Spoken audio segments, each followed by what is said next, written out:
ದುನಿಯಾ ವಿಜಯ್ ಅವರು ಒಂದು ವಿಡಿಯೋ ಮಾಡಿದ್ರು, ಒಂದಷ್ಟು ವಿಡಿಯೋಗಳು. ಅವರ ಒಂದು ಸಾಮಾಜಿಕವಾಗಿ ಏನೋ ಒಂದು ಕಾಳಜಿ ಇತ್ತು, ಅದನ್ನ ತೋರಿಸುವಂತ ಒಂದು ವಿಡಿಯೋ ನಾನು ನೋಡಿದೆ. ಚಲನಚಿತ್ರ ನಟ ತೋರಿಸಿದ್ರು ಕೂಡ ಯಾಕೆ ಪೊಲೀಸ್ನವರು ಇಷ್ಟು ದಿವಸ ಆದ್ರೂ ಆಕ್ಷನ್ ತಗೊಳ್ಳಿಲ್ಲ? ಈ ಡ್ರಗ್ ಮಾಫಿಯಾ ಅನ್ನೋದು ಬಹಳ ಜಾಸ್ತಿ ಆಗಿದೆ. ಸೊ ಅದನ್ನ ತಡೆಯೋದಕ್ಕೆ ನೀವೇನ್ ಕೆಲಸ ಮಾಡಿದೀರಾ? ಯಾವುದೋ ಒಬ್ಬ ಸೆಲೆಬ್ರಿಟಿ ಯಾವುದೋ ಒಂದು ಕ್ರೈಮಲ್ಲಿ ಇನ್ವಾಲ್ವ್ ಆಗಿದ್ದಾನೋ ಆಗಿಲ್ವೋ ಅಂಥದ್ರಲ್ಲಿ ಮಾತ್ರ ಬಹಳ ಸೀರಿಯಸ್ ಆಗಿ ನಾವು ಸೂಪರ್ ಕಾಪ್ಗಳು ಬಹಳ ಪ್ರಾಮಾಣಿಕವಾಗಿ ಮಾಡ್ತಾ ಇದೀವಿ ಅಂತ ತೋರಿಸ್ಕೊಂಡ್ರು. ಯಾವುದೋ ಒಂದು ಕ್ರೈಮ್ ಹಿಡ್ಕೊಂಡು ಇದನ್ನ ಮಾಡೋಕ್ಕಾಗಲ್ವಾ ಪೊಲೀಸ್ನವ್ರಿಗೆ? ಯಾವುದೋ ಒಂದು ಕ್ರೈಮ್ ಹಿಡ್ಕೊಂಡು ನಾವು ತುಂಬ ಪ್ರಾಮಾಣಿಕವಾಗಿ ಕೆಲಸ ಮಾಡಿದೀವಿ ಅಂತ ಪ್ರಮೋಟ್ ಮಾಡ್ಕೊಳ್ಳೋದಲ್ಲ, ಇದನ್ನು ಮಾಡಿ. ದಿನನಿತ್ಯ ಫೀಲ್ಡ್ ಅಲ್ಲಿ ಇರೋರ್ಗೆ ನೂರಾರು ಕಡೆ ಸೋರ್ಸ್ ಇಟ್ಟಿರುವಂತ ಪೊಲೀಸರಿಗೆ ಸಿಗ್ತಾ ಇಲ್ವಾ? ಸಿಗಲ್ಲ ಅಂತಂದ್ರೆ ಅವರು ಪೊಲೀಸ್ ಆಗಿ ಇರೋದೇ ವೇಸ್ಟ್. ನಾಯಕ ನಟನೆ ಅಷ್ಟೊಂದು ಸೀರಿಯಸ್ ಆಗಿ ಆಕ್ಷನ್ ತಗೊಳ್ಬೇಕಾದ್ರೆ ಅದನ್ನ ಪೊಲೀಸ್ನವ್ರು ಎಷ್ಟು ಸೀರಿಯಸ್ ಆಗಿ ತಗೊಳ್ಬೇಕು? ಸೊ ಈ ವಿಚಾರದಲ್ಲಿ ಏನ್ ಭರವಸೆ ಸಿಕ್ಕಿದೆ ಸರ್ ಕಮಿಷನರ್ ಅವರಿಂದ? ನಿಮ್ಗೆ ಅವ್ರ ಮೇಲೆ ಏನ್ ಭರವಸೆ ಇದೆ? ಕೆಲವೊಂದು ಸಿಸ್ಟಮ್ಗಳ ಬಗ್ಗೆ ಭರವಸೆ ಹೋಗಿದೆ. ಯಾರ್ಯಾರಿಗೆಲ್ಲ ಇವತ್ತು ನಾನು ಕಂಪ್ಲೇಂಟ್ ಕೊಟ್ಟಿದ್ದೀನಿ, ಅವ್ರ ಆಕ್ಷನ್ ತಗೊಂಡಿಲ್ಲ ಅಂದ್ರೆ ಅವ್ರನ್ನೂ ಪಾರ್ಟಿ ಮಾಡಿ ಕೇಸ್ ಹಾಕ್ತೀನಿ. ಇತ್ತೀಚೆಗೆ ತೆರೆ ಕಂಡಂತಹ ವಿಜಯ್ ಕುಮಾರ್ ಅಭಿನಯದ ಭೀಮಾ ಚಿತ್ರ ಯಶಸ್ವಿ ಪ್ರದರ್ಶನವನ್ನ ಕಾಣಿಸ್ತಾ ಇದೆ. ಇನ್ನು ಈ ಚಿತ್ರದ ಬಗ್ಗೆ ಸಾಕಷ್ಟು ಒಂದು ಉತ್ತಮ ಪ್ರಶಂಸೆಗಳು ಕೂಡ ವ್ಯಕ್ತವಾಗ್ತಾ ಇದೆ. ಈ ಮಧ್ಯದಲ್ಲಿ ಈ ಚಿತ್ರವನ್ನ ನೋಡಿ ಬಂದಂತಹ ಖ್ಯಾತ ವಕೀಲರಾದಂತಹ ನಾರಾಯಣ ಸ್ವಾಮಿ ಅವರು ಬೆಂಗಳೂರು ಪೊಲೀಸ್ ಆಯುಕ್ತರಿಗೆ ಒಂದು ದೂರನ್ನ ಕೂಡ ಕೊಟ್ಟಿದ್ದಾರೆ. ಏನು ಆ ದೂರು ಅನ್ನೋದ್ರ ಬಗ್ಗೆ ಮಾತಾಡೋದಕ್ಕೆ, ಈ ದೂರಿನ ಉದ್ದೇಶ ಆದ್ರೂ ಏನು ಅಂತ ಮಾತಾಡೋದಕ್ಕೆ ಖುದ್ದು ನಮ್ಮ ಜೊತೆಗೆ ವಕೀಲರಾದಂತಹ ನಾರಾಯಣ ಸ್ವಾಮಿ ಇರ್ತಾರೆ. ಸರ್, ಚಿತ್ರ ನೋಡಿ ಬಂದ್ರ ಸರ್ ತಾವು? ಚಿತ್ರ ನೋಡಿ ಬಂದೆ. ನಾನು ಚಿತ್ರ ನೋಡಿ ಬಂದು ದೂರ ಕೊಡ್ತಾ ಇಲ್ಲ. ದುನಿಯಾ ವಿಜಯ್ ಅವರು ಒಂದು ವಿಡಿಯೋ ಮಾಡಿದ್ರು, ಒಂದಷ್ಟು ವಿಡಿಯೋಗಳು ಸೋಷಿಯಲ್ ಮೀಡಿಯಾಗಳಲ್ಲೆಲ್ಲ ಅದೆಲ್ಲ ಬಹಳ ವೈರಲ್ ಆಗಿತ್ತು. ಏನಂದ್ರೆ ಹಲವಾರು ಚಾಮರಾಜಪೇಟೆ CCB ಹತ್ರ ಒಂದಷ್ಟು ಕಡೆ ಹೋಗಿ ಈ ಗಾಂಜಾ ಹೊಡೆದು ಸಿರಂಜಿಗಳು ಬಿದ್ದಿರುವಂಥದ್ದು, ಅದಕ್ಕೆ ಸಂಬಂಧಪಟ್ಟಿದ್ದೆಲ್ಲ ಬಿದ್ದಿರುವಂಥದ್ದು, ಜೊತೆಗೆ ಒಂದಷ್ಟು ಮೆಡಿಕಲ್ ಸ್ಟೋರ್ಗಳಲ್ಲಿ ಟ್ಯಾಬ್ಲೆಟ್ಸ್ಗಳು ಮಾರಾಟ ಆಗುವಂಥದ್ದು, ಅದ್ರ ಬಗ್ಗೆ ಎಲ್ಲ ಒಂದಷ್ಟು ವಿಡಿಯೋ ಮಾಡಿ ಸೋಷಿಯಲ್ ಮೀಡಿಯಾದಲ್ಲಿ ಹರಿದಾಡ್ತಾ ಇತ್ತು. ಅಂದರೆ ಅದರಲ್ಲಿ ಅವರ ಒಂದು ಸಾಮಾಜಿಕವಾಗಿ ಏನೋ ಒಂದು ಕಾಳಜಿ ಇತ್ತು, ಅದನ್ನು ತೋರಿಸುವಂಥ ಒಂದು ವಿಡಿಯೋ ನಾನು ನೋಡಿದೆ. ಅದ್ರ ಮೇಲೆ ಅಷ್ಟೆಲ್ಲ ಗಾಂಜಾ ಮತ್ತೊಂದು ಟ್ಯಾಬ್ಲೆಟ್ಸ್ಗಳು ಅಂತ ಮಾರಾಟ ಆಗ್ತಾ ಇದೆ ಅಂತ ಗೊತ್ತಿದ್ರು ಕೂಡ ಅದನ್ನು ವಿಡಿಯೋದಲ್ಲಿ ಒಬ್ಬ ಚಲನಚಿತ್ರ ನಟ ತೋರಿಸಿದ್ರು ಕೂಡ ಯಾಕೆ ಪೊಲೀಸ್ನವರು ಇಷ್ಟು ದಿವಸ ಆದರೂ ಆಕ್ಷನ್ ತಗೊಳ್ಳಿಲ್ಲ? ಅದ್ರ ವಿಚಾರವಾಗಿ ನೀವು ಇಮಿಡಿಯೇಟ್ಲಿ ಇವಾಗ ಯಾವುದೋ ಒಂದು ಕೇಸ್ ಆಯಿತು, ಇಮಿಡಿಯೇಟ್ಲಿ ಸುಮೋಟೋ ಕಂಪ್ಲೇಂಟ್ ತೊಗೊಳ್ತಾರೆ, ಇನ್ನೇನೋ ಮಾಡ್ತಾರೆ. ಸೊ ಯಾಕೆ ಇದ್ರ ಮೇಲೆ ಏನೋ ಆಕ್ಷನ್ ತಗೊಳ್ಳಿಲ್ಲ ಅನ್ನೋ ಒಂದು ಉದ್ದೇಶ ಇಟ್ಕೊಂಡು ಹೋಗಿ ನಾನು ಕಮಿಷನರ್ನ ಮೀಟ್ ಮಾಡಿ ಅವ್ರಿಗೊಂದು ದೂರನ್ನು ಕೊಟ್ಬಿಟ್ಟು ಇಮಿಡಿಯೇಟ್ಲಿ ಅದ್ರ ಮೇಲೆ ಕೂಲಂಕುಷವಾಗಿ ವಿಚಾರಣೆ ಮಾಡೋಕೆ. ಆಮೇಲೆ ನೋಡಿ, ಇವಾಗ ನೀವು ಅರ್ಥ ಮಾಡ್ಕೊಬೇಕು, ನಾವೆಲ್ಲ ಈ ಡ್ರಗ್ ಮಾಫಿಯಾ ಅನ್ನೋದು ಬಹಳ ಜಾಸ್ತಿ ಆಗಿದೆ. ಇವತ್ತು ನಮ್ಮ ದೇಶ ಭ್ರಷ್ಟಾಚಾರ ಅನ್ನೋದು ಎಷ್ಟು ತುಂಬೋಗ್ತಾ ಇದೆ, ಅದಕ್ಕಿಂತ ಹೆಚ್ಚು ಮುಂದಿನ ದಿನಗಳಲ್ಲಿ ಡ್ರಗ್ ಮಾಫಿಯಾ ಅನ್ನೋದು ಹೆಚ್ಚಾಗತ್ತೆ. ಜೊತೆಗೆ ಎಲ್ಲ ಎಷ್ಟೋ ಕಾಲೇಜುಗಳ ಹತ್ರ, ತುಂಬ ಜನ ಸ್ಲಮ್ಗಳಲ್ಲಿ, ಆಮೇಲೆ ಎಷ್ಟೋ ಕೆರೆಗಳ ಸುತ್ತಮುತ್ತ ಖಾಲಿ ಸ್ಮಶಾನಗಳೆಲ್ಲ ಗಾಂಜಾಗಳನ್ನ ಬೆಳೆಸೋದು ಮತ್ತೊಂದೆಲ್ಲ ಜಾಸ್ತಿ ಆಗ್ತಾ ಇದೆ ಅಂತ ಎಲ್ಲ ಕಡೆ ಕೇಳ್ಪಡ್ತಾ ಇದ್ದೀವಿ. ಸೊ ಅದನ್ನು ತಡೆಯೋದಕ್ಕೆ ನೀವೇನು ಕೆಲಸ ಮಾಡಿದ್ದೀರಾ ಪೊಲೀಸ್ನವರು ಅನ್ನೋ ಒಂದು ಉದ್ದೇಶ ಇಟ್ಕೊಂಡು ಇವತ್ತು ಒಬ್ಬ ಪ್ರಾಮಾಣಿಕವಾದ ಒಂದು ಅಧಿಕಾರಿ ದಯಾನಂದ್ ಅವ್ರಿಗೆ, ಅವ್ರ ಬಗ್ಗೆ ಒಂದು ಒಳ್ಳೆ ಗೌರವ ಇದೆ ಸಮಾಜದಲ್ಲಿ.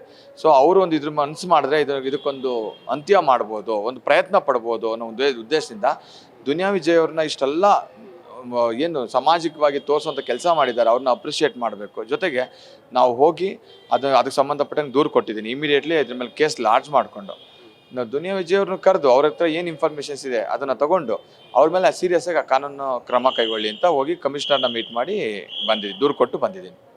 ಏನು ಭರವಸೆ ಸಿಕ್ಕಿದೆ ಸರ್? ದಯಾನಂದ್ ಸರ್ ಅವ್ರು ಬಂದಾಗಿಂದ ತುಂಬಾ ಆಕ್ಟಿವ್ ಆಗಿ ಯಾವುದೇ ಒಂದು ವಲಯದ ಒಂದು ಕ್ರೈಮ್ ಚಟುವಟಿಕೆಗಳ ಬಗ್ಗೆ ಒಂದು ನಿಯಂತ್ರಣ ಮಾಡ್ತಿದ್ದಾರೆ. ಸೊ ಈ ವಿಚಾರದಲ್ಲಿ ಏನ್ ಭರವಸೆ ಸಿಕ್ಕಿದೆ ಸರ್ ಕಮಿಷನರ್ ಅವರಿಂದ? ನಿಮ್ಗೆ ಅವ್ರ ಮೇಲೆ ಏನ್ ಭರವಸೆ ಇದೆ? ಅಲ್ಲ, ನನಗೆ ಖಂಡಿತವಾಗಿ ಹೇಳ್ಬೇಕು ಅಂದರೆ ಕೆಲವೊಂದು ಸಿಸ್ಟಮ್ಗಳ ಬಗ್ಗೆ ಭರವಸೆ ಹೋಗಿದೆ.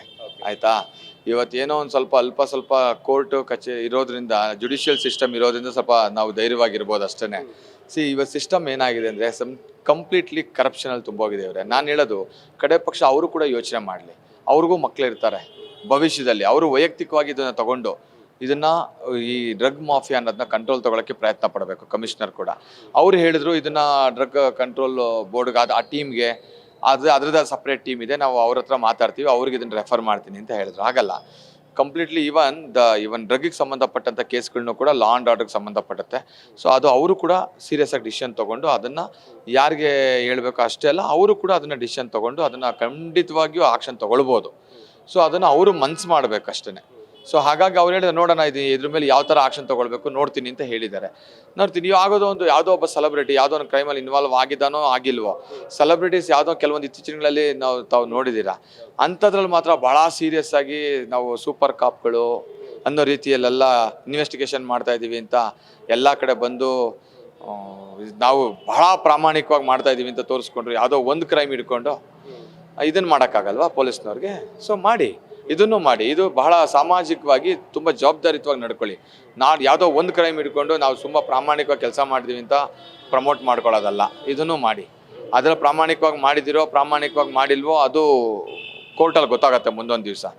ಆದರೆ ಇದನ್ನು ಮಾಡಿ, ಇದರಲ್ಲಿ ಇಂಥ ಒಂದು ವಿಚಾರಗಳಲ್ಲಿ ಮಾಡಿ. ಸಾಮಾಜಿಕವಾಗಿ ಒಂದು ಬದ್ಧತೆ ಇರಬೇಕು ಪೊಲೀಸ್ನವ್ರಿಗೂ ಕೂಡ, ಸಾಮಾಜಿಕ ಒಂದು ಜವಾಬ್ದಾರಿ ಇರಬೇಕು. ಸೊ ಹಾಗಾಗಿ ನಾನು ಅವರಲ್ಲಿ ಒಂದು ರಿಕ್ವೆಸ್ಟ್ ಮಾಡ್ಕೊಳ್ಳೋದೇನೆ ಅಂದರೆ ಇಂಥ ವಿಚಾರಗಳಲ್ಲಿ ತಮ್ಮ ಜವಾಬ್ದಾರಿನ ತೋರಿಸಿ ಅಂತ ನಾನು ಕೇಳ್ಕೊಳ್ತೀನಿ ಪೊಲೀಸ್ನವ್ರಿಗಷ್ಟೇ. ಸರ್, ಇಲ್ಲಿ ಒಂದು ಪ್ರಶ್ನೆ ಬರುತ್ತೆ, ಅದನ್ನ ದುನಿಯಾ ವಿಜಯ್ ಅವರು ಆ ವಿಡಿಯೋಗಳು ಮಾಡಿ ಹಾಕ್ದಾಗೂ ಕೂಡ ಅಷ್ಟೇನೆ ಕಮೆಂಟ್ ಬಾಕ್ಸ್ ಅಲ್ಲಿ ಸಾರ್ವಜನಿಕರು ಕೂಡ ಕಮೆಂಟ್ಗಳನ್ನು ಮಾಡಿದ್ದಾರೆ. ಒಬ್ಬ ನಟನಿಗೆ ಅವನೇನು ಈ ಫೀಲ್ಡ್ ಅಲ್ಲಿ ಇರೋವಂಥವ್ರಲ್ಲ, ಇದ್ರ ಬಗ್ಗೆ ಮಾಹಿತಿ ಇರೋವಂಥವ್ರಲ್ಲ, ಅವರು ಒಂದು ಶ್ರದ್ಧೆ ವಹಿಸಿ ಮಾಡಬೇಕು ಅಂದಾಗ ಸಿಗುವಂತ ಇಷ್ಟೆಲ್ಲ ಮಾಹಿತಿಗಳು ದಿನನಿತ್ಯ ಫೀಲ್ಡ್ ಅಲ್ಲಿ ಇರೋನ್ಗೆ ನೂರಾರು ಕಡೆ ಸೋರ್ಸ್ ಇಟ್ಟಿರುವಂತ ಪೊಲೀಸರಿಗೆ ಸಿಗ್ತಾ ಇಲ್ವಾ? 100% ಸಿಗುತ್ತೆ.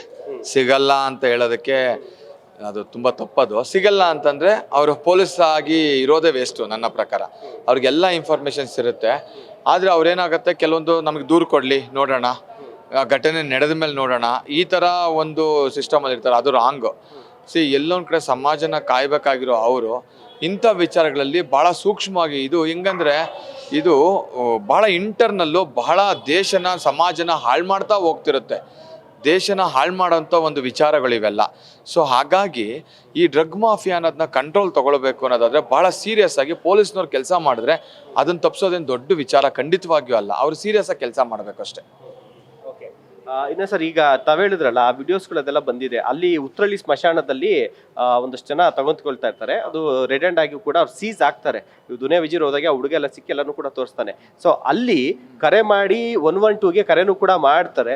ಸೊ ಮಾಡಿದಂಥ ಸಂದರ್ಭದಲ್ಲೂ ಕೂಡ ವೆಯ್ಟ್ ಮಾಡ್ತಾರೆ. ಬಟ್ ಆದರೂ ಕೂಡ ಅಲ್ಲಿ ಪೊಲೀಸರು ಹೋಗೋಲ್ಲ ಸರ್. ಈ ಉದ್ದೇಶ ಏನಿರ್ಬೋದು ಅಂತೀರಾ ಸರ್? ಅಲ್ಲ, ಪೊಲೀಸ್ನವ್ರು ಎದೇ ಹೇಳಿದ್ನಲ್ಲ, ಹೋಗ್ಬೇಕು, ಪೊಲೀಸ್ನವರು ಹೋಗಿ ಈ ಕಾರ್ಯಗಳನ್ನ ಮಾಡಬೇಕು. ಯಾಕಂದರೆ ಬಹಳ ಇಂಪಾರ್ಟೆಂಟು. ಅವ್ರಿಗೆ ಅಷ್ಟೆಲ್ಲ ಒಂದು ಸಾಮಾಜಿಕ ಜವಾಬ್ದಾರಿ, ಒಬ್ಬ ನಾಯಕ ನಟನೆ ಅಷ್ಟೊಂದು ಸೀರಿಯಸ್ ಆಗಿ ಆಕ್ಷನ್ ತೊಗೊಳ್ಬೇಕಾದ್ರೆ ಇವರು ಆ ಸೀರಿಯಸ್ ಆಗಿ ಅವನು ಸಮಾಜದಲ್ಲಿ ಒಂದು ಬೀದಿಗಿಳಿದು ನಾನು ಕೆಲಸ ಮಾಡ್ತೀನಿ, ಏನೋ ಒಂದು ನನ್ನ ಸಮಾಜಕ್ಕೆ ಇಲ್ಲಿ ನಡೀತಾ ಇರತಕ್ಕಂಥ ಒಂದು ತಪ್ಪುಗಳನ್ನ, ಒಂದು ಘೋರವಾದ ಒಂದು ಕ್ರೈಮ್, ಇದು ಭಾಳ ಸಮಾಜಕ್ಕೆ ದೊಡ್ಡ ಪಿಡುಗಿದು, ಇಂಥದ್ದನ್ನು ತೋರಿಸ್ತೀನಿ ಅಂತ ಅವರೇ ಬೀದಿಗಿಳಿದು ಮಾಡಬೇಕಾದ್ರೆ ಅದನ್ನು ಪೊಲೀಸ್ನವ್ರು ಎಷ್ಟು ಸೀರಿಯಸ್ ಆಗಿ ತೊಗೊಳ್ಬೇಕು. ಆಮೇಲೆ ಅದೂ ಅಲ್ಲದೆ ತಾವು ನೋಡಿದ್ದೀರ ಆ ವಿಡಿಯೋದಲ್ಲಿ CCB ಪಕ್ಕದಲ್ಲೇ ಆ ಘಟನೆಗಳು ನಡೆಯುತ್ತೆ ಅನ್ನೋದನ್ನ ತೋರಿಸ್ಕೊಟ್ರು. ಆಮೇಲೆ ಹಾಗೆ ಜೊತೆಗೆ ಮೆಡಿಕಲ್ ಸ್ಟೋರ್ಗಳ್ದೆಲ್ಲ ಡೀಟೇಲ್ ಆಗಿ ತೋರಿಸ್ಕೊಟ್ರು. ಕೇಳಿ ಹೋಗಿ ದುನಿಯಾ ವಿಜಯ್ ಅವ್ರನ್ನ ಕರೆದ್ರೆ ಖಂಡಿತವಾಗಿ ಅವ್ರು ಇಷ್ಟೆಲ್ಲ ಮಾಡಿದ್ದಾರೆ ಅಂದರೆ ಅವ್ರ ಹತ್ರ ಇನ್ಫಾರ್ಮೇಷನ್ಸ್ ಖಂಡಿತ ಏನೋ ಇರುತ್ತೆ. ಇಲ್ಲದೆ ಅವ್ರು ಖಂಡಿತ ಇಷ್ಟೆಲ್ಲ ಮಾಡ್ತಿರಲ್ಲ. ಆ ಇನ್ಫಾರ್ಮೇಷನ್ ತಗೊಂಡು ಯಾರೋ ಸೂಪರ್ ಕಾಪ್ಗಳು ಇರ್ತಾರಲ್ಲ, ಕೆಲವೊಂದು ಕ್ರೈಮ್ಗಳಲ್ಲಿ ಮಾಡಿ ಮಾಧ್ಯಮಗಳಲ್ಲಿ ಬರೋವಂಥ ಸೂಪರ್ ಕಾಪ್ಗಳು ಇರ್ತಾರಲ್ಲ, ಈ ಕ್ರೈಮ್ಗಳನ್ನು ಕಂಡಿಡಿದು ಒಂದು ಸಮಾಜಕ್ಕೆ ಒಂದು ಒಳ್ಳೆ ಕೊಡುಗೆನ ಕೊಟ್ಟು ಮಾಧ್ಯಮಗಳ ಮುಂದೆ ಬಂದು ನಾನು ಮಾಡಿದೆ ಅಂತ ಸೂಪರ್ ಕಾಪ್ಗಳನ್ನ ತೋರ್ಸಕ್ಕೆ ಹೇಳಿ. ಒಂದಷ್ಟು ಜನ ಇದ್ದಾರಲ್ಲ, ನಾನು ಬಹಳ ಪ್ರಾಮಾಣಿಕವಾಗಿ ಕೆಲಸ ಮಾಡ್ತಾ ಇದ್ದೀನಿ ಅಂತ ಇತ್ತೀಚಿನಗಳಲ್ಲಿ ನಾನು ಮಾಡಿರೋದನ್ನ ನೋಡಿದ್ವಿ ನಾವು ಕೂಡ ಕೆಲವೊಂದರಲ್ಲಿ. ಅದ್ರಲ್ಲಿ ನಾವು ವಕೀಲನಾಗಿ ಅದರಲ್ಲಿ ಇರೋದ್ರಿಂದ ನಮ್ಗೆ ಅನ್ನಿಸ್ತಾ ಇರೋದು ನಾನೇನೋ ಸೂಪರು ಅಂತ ಜನಗಳ ಮುಂದೆ ತೋರಿಸ್ಕೊತಾ ಇದ್ದೀರಲ್ಲ, ಇದ್ರಲ್ಲಿ ತೋರಿಸಿ, ಇದರಲ್ಲೂ ಪ್ರಾಮಾಣಿಕವಾಗಿ ಕೆಲಸ ಮಾಡಿಬಿಟ್ಟು ಡ್ರಗ್ ಮಾಫಿಯಾ ಎಗೇನೆಸ್ಟ್ ಆಗಿ ಫೈಟ್ ಮಾಡಿ ಅದನ್ನು ಹಿಡಿದು ಅದನ್ನು ನ್ಯಾಯದಲ್ಲಿ ಅವ್ರಿಗೆ ಶಿಕ್ಷೆ ಕೊಡಿಸೋಂಥ ಕೆಲಸ ಮಾಡಿ. ಆವಾಗ ಒಪ್ಕೊಳ್ತೀವಿ ನೀವು ಸೂಪರ್ ಕಾಪ್ಗಳಂತ. ಅಂದ್ರೆ ಈಗ ತಾವು ಹೇಳ್ತಾ ಇರೋದು ಯಾವುದೋ ಒಂದು ಕುಟುಂಬಕ್ಕೆ ಅನ್ಯಾಯ ಆಯಿತು ಅನ್ನೋಂಥ ವಿಚಾರನ ನೀವು ಇಷ್ಟೊಂದು ಸೀರಿಯಸ್ ಆಗಿ ತಗೊಂಡಿರಾ. ಇವತ್ತು ಸಮಾಜದಲ್ಲಿ ಸಾವಿರಾರು ಲಕ್ಷಾಂತರ ಕುಟುಂಬಗಳಿಗೆ ಸಮಸ್ಯೆ ಆಗ್ತಾ ಇದೆ. ಅದ್ರ ಬಗ್ಗೆ ನಿಮ್ಗೆ ಯಾಕೆ ಇಂಟ್ರೆಸ್ಟ್ ಇಲ್ಲ ಅನ್ನೋದು ಸರ್ ತಮ್ಮ ಉದ್ದೇಶ? ಅದೇ ಹೇಳೋದು, ನನಗೆ ಯಾಕೆ ಬೇಕು ಅಂತ, ನನಗೆ ಹೆಸರಾಗತ್ತೆ ಅಂತ ಅನ್ನೋದನ್ನ ಬಿಟ್ಟು ಇದು ಬಹಳ ಇಂಪಾರ್ಟೆಂಟ್. ಇದು ಯಾವುದೋ ಅದೇ ಹೇಳಿದ್ನಲ್ಲ, ಒಂದು ಕುಟುಂಬದ ಬಗ್ಗೆ ನೀವು ಅಷ್ಟೊಂದು ಕಾನ್ಸಂಟ್ರೇಷನ್ ಮಾಡೋದಲ್ಲ, ಮಾಡಿ ತಪ್ಪು ಅಂತ ನಾನು ಹೇಳ್ತಾ ಇಲ್ಲ, ಅದು ಸರಿನೇ. ಆದರೆ ಆ ತಪ್ಪು ಅವ್ರು ಮಾಡಿದಾರೋ ಬಿಟ್ಟಿದಾರೋ ಅದು ಸೆಕೆಂಡರಿ, ಅದು ಕೋರ್ಟ್ ಡಿಸೈಡ್ ಮಾಡುತ್ತೆ. ಆದರೆ ಇಲ್ಲಿ ಕಣ್ಣು ಮುಂದೆಗಡೆನೇ ನಡೀತಾ ಇದೆಯಲ್ಲ ಈ ಡ್ರಗ್ ಮಾಫಿಯಾ ಅನ್ನೋದು, ಕಣ್ಣು ಮುಂದೆ ನಡೀತಾ ಇದೆಯಲ್ಲ, ಇಲ್ಲಿಲ್ವಾ ನಿಮಗೆ ಅದನ್ನು ಕಂಡುಹಿಡಿಯುವಷ್ಟು ಶಕ್ತಿ ಸಾಮರ್ಥ್ಯ ಇಲ್ವಾ? ಅಲ್ಲಿ ನಿಮ್ಮ ಸ್ಟ್ರೆಂತು ನಿಮ್ಮ ಟ್ಯಾಲೆಂಟನ್ನ ತೋರಿಸೋದಕ್ಕೆ ಆಗಲ್ವಾ? ಬಹಳ ಸೂಪರಾಗಿ ಇನ್ವೆಸ್ಟಿಗೇಷನ್ ಎಲ್ಲನೂ ಮಾಡ್ತಿರಲ್ವಾ? ಇದರಲ್ಲೂ ಮಾಡಿ, ಪೊಲೀಸ್ನವರು ಇದರಲ್ಲೂ ಮಾಡಿ ತೋರಿಸ್ಕೊಡಿ, ಆವಾಗ ನಿಮ್ಮ ಜವಾಬ್ದಾರಿ ಇದೆ ಅಂತ ಅನ್ಕೊಳ್ಳೋಣ. ಇಲ್ಲಾಂದರೆ ಅನ್ನೆಸೆಸರಿ ಸುಮ್ಮನೆ ಬಂದುಬಿಟ್ಟು ಮೀಡಿಯಾ ಹತ್ರ ಬಂದು ಮತ್ತೊಂದು ಕಡೆ ಬಂದು ನಾವು ಸೂಪರಾಗಿ ಕೆಲಸ ಮಾಡ್ತಾ ಇದೀವಿ ಅಂತ ಯಾಕೆ ತೋರಿಸ್ಕೊಳ್ತೀರಾ ಅಲ್ವಾ? ಸರ್ ಇದಾದ್ಮೇಲೂ ಕೂಡ ಏನಾದ್ರು ಪೊಲೀಸರು ಇನ್ನೂ ಕ್ರಮ ಕೈಗೊಳ್ಳಿಲ್ಲ ಅಂತಂದ್ರೆ ತಾವೇನಾದ್ರು ಕೂಡ ಕೋರ್ಟ್ ಮೊರೆ ಹೋಗುವಂತ ಸಾಧ್ಯತೆಗಳೇನಾದ್ರು ಇದೆಯಾ ಸರ್ ಈ ವಿಚಾರಕ್ಕೆ ಸಂಬಂಧಪಟ್ಟ ಹಾಗೆ? ಖಂಡಿತವಾಗಿಯೂ ಹೋಗ್ತೀನಿ, ಖಂಡಿತವಾಗಿಯೂ ಹೋಗ್ತೀನಿ. ಇಟ್ ವಿಲ್ ಟೇಕ್ ಟೈಮ್, ಅದರದ್ದೇ ಆದ ಒಂದು ಟೈಮ್ ನೋಡಿ ಇದು ಯಾವ ಥರ ಅಪ್ರೋಚ್ ಆಗಬೇಕು ಖಂಡಿತವಾಗಿಯೂ ಆಗ್ತೀನಿ. ಆಗಲಿಲ್ಲ ಅವ್ರು ಏನಾದರೂ ಇದ್ರ ಮೇಲೆ ಆಕ್ಷನ್ ತೊಗೊಂಡಿಲ್ಲ ಅಂದರೆ ಖಂಡಿತವಾಗಿಯೂ ಕೋರ್ಟ್ ಮೊರೆ ಹೋಗ್ತೀನಿ.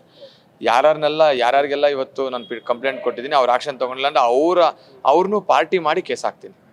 ಸರ್ ಕೊನೆಯ ಪ್ರಶ್ನೆ ಸರ್, ಈಗ ಆ ಫಿಲಮಲ್ಲೂ ಕೂಡ ತೋರಿಸಿದ್ದಾರೆ, ನಾವು ಪ್ರಾಕ್ಟಿಕಲ್ ಆಗೂ ಕೂಡ ನೋಡ್ತಾ ಇದೀವಿ, ತಗೊಂಡು ಅವ್ರ ಜೀವನ ಹಾಳು ಮಾಡ್ಕೊಳೋದು ಒಂದೇ ಅಲ್ಲ, ಜೊತೆಗೆ ಈ ವೀಲಿಂಗು ಅಥವಾ ವೀಲಿಂಗ್ ಮಾಡಿದಾಗ ಪ್ರಶ್ನೆ ಮಾಡಿದ ಸಂದರ್ಭದಲ್ಲಿ ಅವ್ರಿಗೆ ಚಾಕು ತೋರಿಸೋದು, ಚಾಕು ಇರಿಯುವಂಥದ್ದು ಅಥವಾ ಬೇರೆ ಬೇರೆ ಕ್ರೈಮ್ ಆಕ್ಟಿವಿಟೀಸ್ ಜಾಸ್ತಿಯಾಗಿ ಸಾರ್ವಜನಿಕರಿಗೂ ಕೂಡ ಇದ್ರಲ್ಲಿ ತೊಂದರೆ ಆಗ್ತಾ ಇದೆ ಸರ್. ನೀವು ವೀಲಿಂಗಿಗಾದರೂ ಒಂದು ಪರ್ಟಿಕ್ಯುಲರ್ ಪರ್ಸನ್ಸ್ಗಳು ಬಗ್ಗೆ ಇದೆ. ಇವತ್ತು ಸಮಾಜದಲ್ಲಿ ಅತಿ ಹೆಚ್ಚು ಕ್ರೈಮ್ ಆಗ್ತಾ ಇರೋದು ಯಾವುದ್ರಲ್ಲಿ ಗೊತ್ತಾ? Cyber crime. ವೀಲಿಂಗ್ಗಳಿಂದ ಒಂದು ಪರ್ಟಿಕ್ಯುಲರ್ಲಿ ರೋಡ್ಗಳಲ್ಲಿ ಅಲ್ಲಿ ಅದನ್ನು ಕಂಟ್ರೋಲ್ ತಗೊಳ್ಳೋದು ಭಾಳ ಈಸಿ, ಪೊಲೀಸ್ನವ್ರು ಮನಸ್ಸು ಮಾಡಿದ್ರೆ ಅದೇನು ಕಷ್ಟ ಆಗಲ್ಲ. ಆದರೆ ಈ ಸೈಬರ್ ಕ್ರೈಮ್ ಅನ್ನೋದ್ರಿಂದ ಲಕ್ಷಾಂತರ ಜನ ಕೋಟ್ಯಾಂತರ ರೂಪಾಯಿ ಕಳ್ಕೊತಾ ಇದ್ದಾರೆ. ಇದು ಬಹಳ, ಇದ್ರ ಬಗ್ಗೆ ಕೂಡ ಸೀರಿಯಸ್ ಆಗಿ ಗಮನ ಹರಿಸ್ಬೇಕು. ಸೈಬರ್ ಕ್ರೈಮ್ಗಳ ಬಗ್ಗೆ ಜನ ಬಹಳ ಮೋಸ ಹೋಗ್ತಾ ಇದ್ದಾರೆ. ಇವತ್ತು ಹೈಯೆಸ್ಟ್ ಕ್ರೈಮ್ ಆಗ್ತಾ ಇರೋದು ಸೈಬರ್ ಕ್ರೈಮ್. ಅದ್ರ ಬಗ್ಗೆ ಕೂಡ ಪೊಲೀಸ್ನವರು ಸೂಕ್ಷ್ಮವಾಗಿ ಗಮನ ಹರಿಸ್ಬೇಕು. ಇಲ್ಲ ಅಂದರೆ ಭವಿಷ್ಯದಲ್ಲಿ ಈ ಸೈಬರ್ ಕ್ರೈಮ್ ಅನ್ನೋದು ಬಹಳ ದೊಡ್ಡದಾಗತ್ತೆ. ಅದನ್ನು ಈಗಲೇ ಹತೋಟಿಗೆ ತಗೊಳ್ಳುವಂಥ ಒಂದು ಕೆಲಸ ಮಾಡಬೇಕು ಅಂತ ಕೇಳ್ಕೊಳ್ತೀನಿ. Thank you. ಸೊ ಕೇಳಿದ್ರಲ್ಲ, ಯಾವ ವಿಚಾರಕ್ಕೆ ಅವರು ದೂರನ್ನ ಕೊಟ್ಟಿದ್ದಾರೆ ಅಂದ್ರೆ ಈ ಮುಂಚೆನೂ ಕೂಡ ಇದ್ರ ಬಗ್ಗೆ ನಾವು ಧ್ವನಿಯನ್ನ ಎತ್ತಿದ್ದೋ, ಆದ್ರೆ ಪರ್ಟಿಕ್ಯುಲರ್ ಆಗಿ ಈ ಭೀಮಾ ಮೂವಿ ಬಂತಲ್ಲ, ಅದರೊಳಗಡೆ ಈ ಮಾದಕ ವಸ್ತುಗಳಿಗೆ ಯಾವ ರೀತಿಯಾಗಿ ವ್ಯಸನಿಗಳಾಗ್ತಾ ಇದ್ದಾರೆ, ಸಮಾಜದ ಮೇಲೆ ಯಾವ ರೀತಿ ಪರಿಣಾಮ ಬೀರ್ತಾ ಇದೆ ಅನ್ನೋದನ್ನ ಕಂಪ್ಲೀಟ್ ಆಗಿ ತೋರಿಸಿದ್ದಾರೆ.